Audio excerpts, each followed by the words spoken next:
দর্শক, আমার পাশে যাকে দেখতে পাচ্ছেন এটা হচ্ছে মমতাজের মেয়ে। কেমন মেয়ে আপনাদের কাছে প্রশ্ন থাকতে পারে। মমতাজ তিনি খুব ভালোবেসে এই মেয়েটার মাথায় অনেকটা সমস্যা আছে, আমি যতটুকু জানলাম।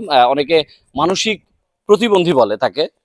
তো তাকে ছোটবেলা থেকেই মমতাজ মায়ের মতো লালন পালন করতেন।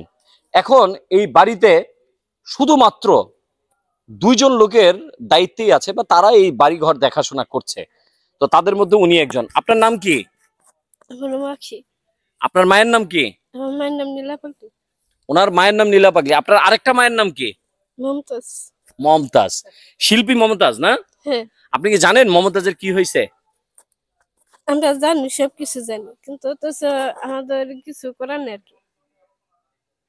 কেন, মায়ের জন্য কষ্ট লাগে না? কষ্ট লাগে, অনেক কষ্ট লাগে।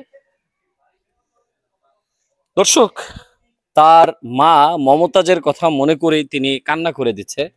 একটা মানুষ সবার কাছে ভালো হতে পারে না, এটা যেমন সত্য। প্রত্যেকটা মানুষের, এই যে আমি আরেকটা ভাইয়ের সাথে যখন কথা বলছি, তিনি অঝরে কান্না করে দিচ্ছে। তো ভাই, আপনি চোখের পানি মুছছেন, তো আপনার এই মমতাজ আপার কথা বলতেই আপনি কান্না করে দিচ্ছেন। তো ওনার ব্যাপারে তো অনেকেই অনেক ধরনের মন্তব্য করে। আমরা তো কিছু বলতে